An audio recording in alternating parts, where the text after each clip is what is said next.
In a previous recording, we have noticed that the Koran is quite harsh in rebuking Christians for the way they treat the Bible. They don't follow it, they change the interpretation, they add something, they take away something. And we have also noticed that the Bible as well talks about the coming of an apostasy within Christianity. The big question is, how is it possible that a religion that started so well, a religion that preached peace, forgiveness, reconciliation, that such a religion that started so well could apostatize? If this is the case, let's see how it happened and why it happened. That's our topic now. Very soon after Christianity started, the Roman Empire began to persecute the Christians, especially Diocletian, the emperor, in 303 started the worst persecution that ever happened among Christianity.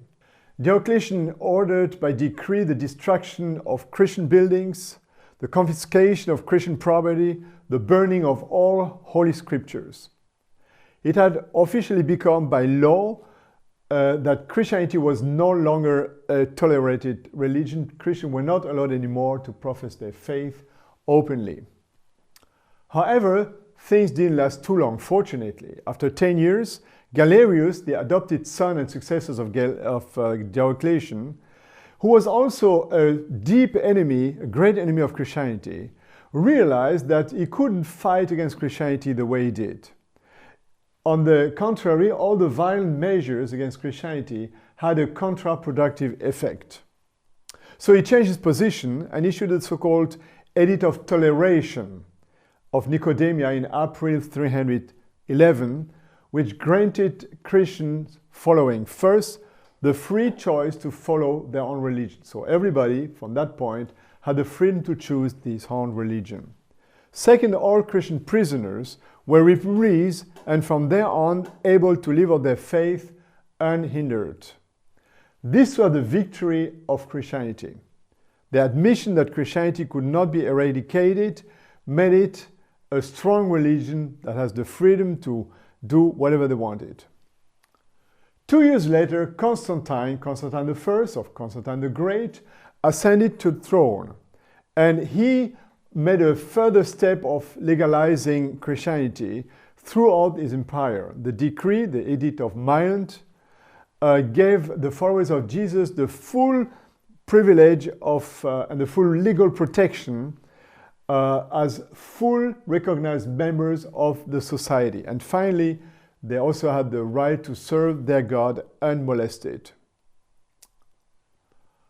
What seemed to be a victory for Christianity was also a big problem, because at the same time, a couple of things happened. First, Constantine, who pretended to become a Christian, kept all the pagan symbols in his way of representing himself. For example, in the Peter's Cathedral in Rome, there's a mosaic of Jesus made by Constantine the Great, and the symbolism, the pictures representing Jesus, are the same we found in other mosaics for Apollos, the god of the sun. It's a well-known fact that Constantine was a sun worshipper. He kept on worshipping Sol Invictus, the sun that nobody can conquer. He put that on his coins, by the way. And to celebrate that, he changed the Jewish Christian Saturday as a day of worship into Sunday, the day of the sun. The Bible, neither in the Old nor in the New Testament, talks about Sunday. Always Sabbath is the day of rest, according to God's commandment. And that's why in many languages, including Arabic, Saturday is called Sabbath, Sabt in Arabic. So Constantine changed that, and that's why even today most Christians keep Sunday instead of Saturday. In the course of time, Constantine decided to move his capital from Rome to a city called Byzance at that time, and he gave the city the name New Rome, which was changed into Constantinopolis against the will of Constantine, but that's the way it was called, Constantinople today, or Istanbul. So the imperial court moved to Constantinople, which is quite far away from Rome. And because of this absence, the bishops of Rome began to extend their political power further and further. We have to say that Constantine put an emperor in Rome, but this emperor was weak. And so, being far away from Rome, Constantine didn't have the real overview of what happened in Rome, and that's how the church began to mingle into political affairs.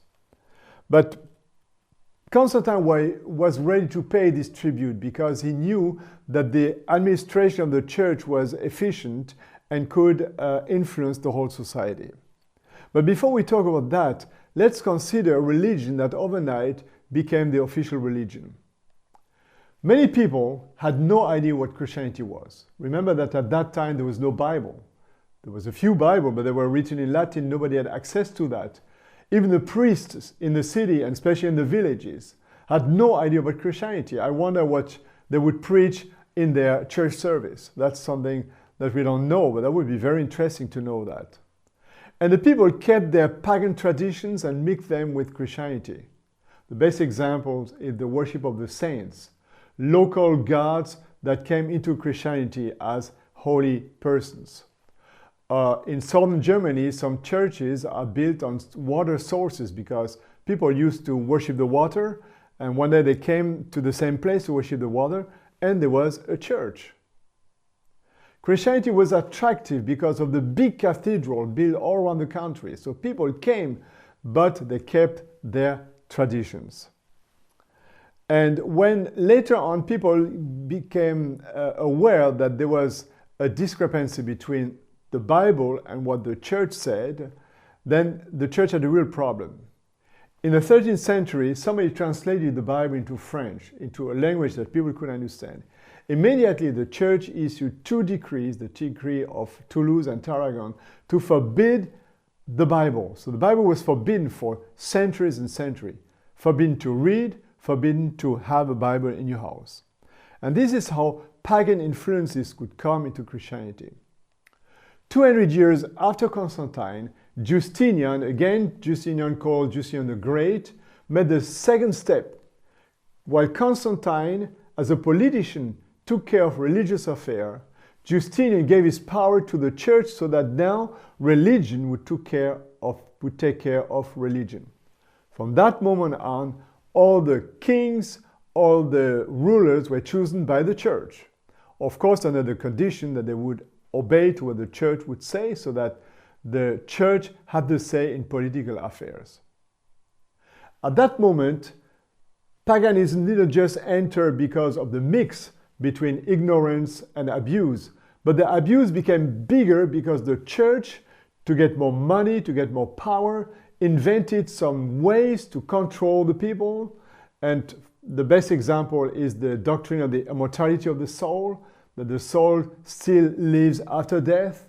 The church invented the doctrine of hell and purgatory, a place where you burn if you're not bad enough to go straight to hell, but not good enough to go straight to paradise. So you have to burn to be purified from your sin, from your iniquities. And that was terrorizing people because the idea to spend days or years or decades in the fire was terrifying people. And that's why people were ready to give money to do everything the church would say just to be released from that torment.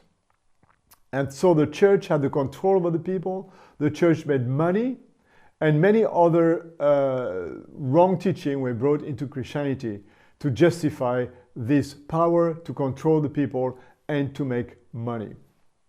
So yes, the Koran is right in rebuking Christians for not following the Bible. That's what happened. By the way, we have to notice that the time of Justinian is the time when the Koran appears, where Islam as a religion grows. And we will see later on that Islam is an answer partly to the apostasy of Christianity. We'll talk more about this. Now, what about today? That's the question. Did those deviations continue in a time where everybody has access to the Bible? Well, we'll talk next time about it, and we'll see that, yes, today Christianity is not where it was. But we also see that in the time where Constantine brought pagan elements into Christianity, and when Justinian encouraged the church to use her power to also find out ways to control people more and more, There are always been Christians who were faithful to the Word of God, faithful to the truth. Let's call them the apostolic Christians. And we'll see next time that the Koran speaks about them, the Bible speaks about them, who were there, them, and where are they today. This will be our next topic, so don't forget to link to register so that you can be informed about the next presentation. Thank you very much, and God bless you.